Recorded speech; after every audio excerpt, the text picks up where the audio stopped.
আসসালামু আলাইকুম। Baby food gallery BD চ্যানেলে আপনাদের স্বাগতম।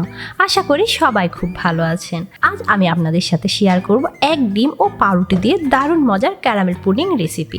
আর এই পুডিং তৈরি করতে মাত্র 15 মিনিট সময় লাগবে, আর খেতে কিন্তু অসম্ভব মজা। বিশেষ করে ঝটপট আপনাদের বাচ্চাকে এই পুডিং তৈরি করে দিতে পারবেন, বাচ্চারাও মজা করে খাবে। তো কথা না বাড়িয়ে চলুন শুরু করা যাক মূল রেসিপিতে।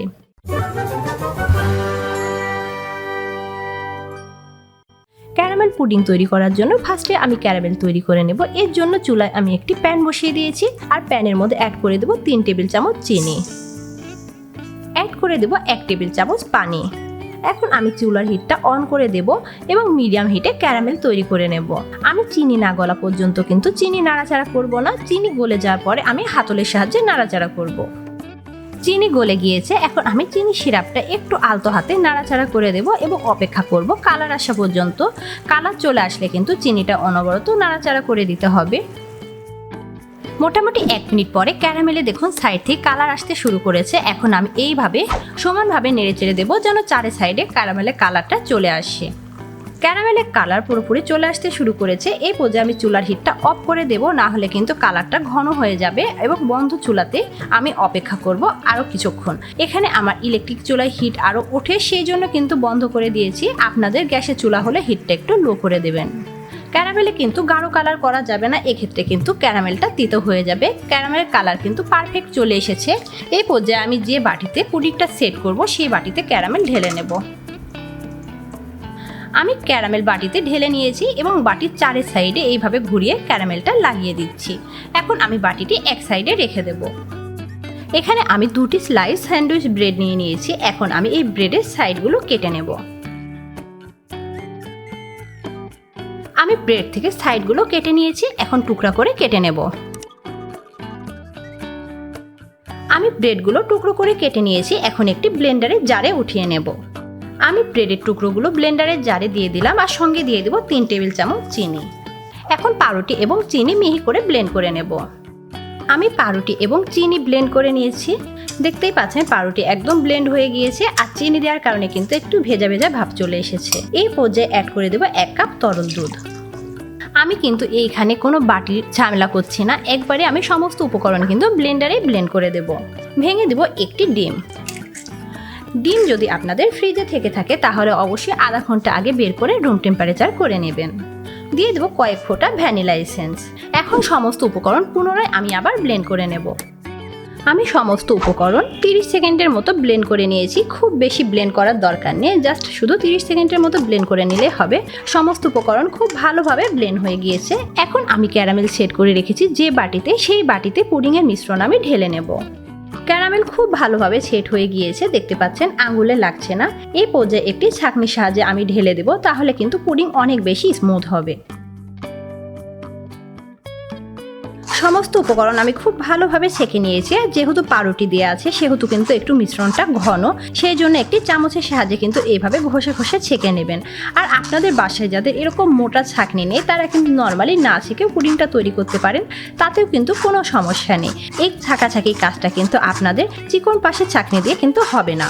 আমি পুডিংয়ের সমস্ত মিশ্রণ ভালোভাবে ছেঁকে নিয়েছি। এখন একটু আমি ট্র্যাপ করে নেব, আর ট্র্যাপ করে আমি এক সাইডে রেখে দেব। আর এক সাইডে রেখে দেওয়ার ফলে উপরে যে বাবলগুলো ক্রিয়েট হয়েছে সেগুলো কিন্তু নষ্ট হয়ে যাবে। এখানে চুলায় আমি একটি মোটা তলাযুক্ত প্যান বসিয়ে দিয়েছি, আর প্যানের উপরে একটি বসিয়ে দেব স্ট্যান্ড। এখন যে পুডিংয়ের মিশ্রণের বাটিটা আমি রেখেছি স্ট্যান্ডের উপরে বসিয়ে দেব এবং ঢাকনা দিয়ে মুখটা সিল করে দেব। এখানে যদি আপনাদের ঢাকনা না থাকে তাহলে কিন্তু অ্যালুমিনিয়াম ফয়েল দিয়েও মুখটা সিল করে দিতে পারেন। এখন আমি অ্যাড করে দেব ফুটন্ত গরম পানি।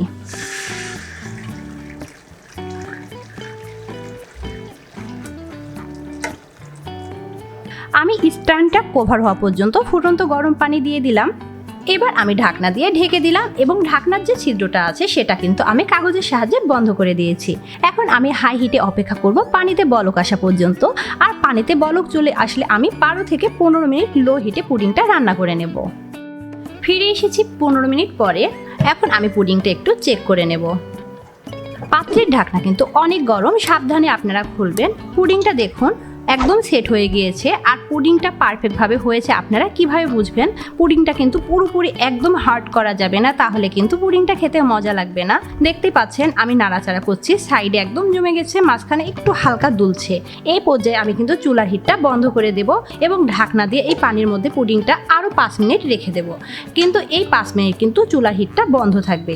আর তারপরে 5 মিনিট পর আমি পানি থেকে তুলে পুডিংটা রুম টেম্পারেচারে ঠান্ডা করে নেব। ফিরে এসেছি পুডিংটি ঠান্ডা করে নিয়ে। এখন আমি পুডিংটির ঢাকনাটা খুলে নেব। আর দেখতেই পাচ্ছেন পুডিংটা কতটা ভালোভাবে একদম জমে গিয়েছে। এখন একটি নাইফের সাহায্যে আমি পুডিংয়ের চারি সাইডটা আলগা করে নেব। আমি পুডিংয়ের চারি সাইড আলগা করে নিয়েছি। এখন একটি বাটিতে আমি পুডিংটা ঢেলে নেব। দেখুন পুডিংটা কতটা পারফেক্টভাবে জমে গিয়েছে আর পুডিংটা কতটা সুন্দর হয়েছে আর স্মুথ হয়েছে। সাইডে কিন্তু পুডিংয়ের কোনো বাবল হয়নি, সেটা আপনারা লক্ষ্য করলে বুঝতে পারবেন। আমি পুডিংয়ের উপরে একটি পুদিনা পাতা দিয়ে দিয়েছি দেখার সৌন্দর্যের জন্য। আর পুডিংটা দেখতেই পাচ্ছেন চারি সাইডটা কতটা পারফেক্ট হয়েছে। যারা এই পুডিং প্রথমবার বানাবেন তারাও কিন্তু আমার রেসিপি ফলো করে বানালে একদম পারফেক্ট হবে। আর এক ডিমে 15 মিনিটের ঝটপটে এর চাইতে মজার আর এর চাইতে বড় পুডিং আপনারা বানাতে পারবেন না। বুঝতেই পাচ্ছেন যে কতটা সহজ রেসিপিতে কতটা সুন্দরভাবে পুডিং তৈরি হয়েছে। আর পুডিংটার ভিতরে কিন্তু একদমই সফট হয়েছে। আমি আপনাদের একটু কেটে দেখাচ্ছি, দেখতেই পাচ্ছেন কতটা সফট হয়েছে। তো আশা করি আজকের এই ঝটপট এক ডিমে পাউরুটির পুডিংয়ের রেসিপিটা আপনাদের ভালো লাগবে। আর ভিডিওটি আপনাদের ভালো লেগে থাকলে প্লিজ ভিডিওটি আপনাদের ফ্রেন্ডস অ্যান্ড ফ্যামিলির মধ্যে শেয়ার করবেন। ভিডিওতে লাইক কমেন্ট করে আমার পাশে থাকবেন ও আমার সন্তানদের জন্য দোয়া করবেন। আল্লাহ হাফেজ।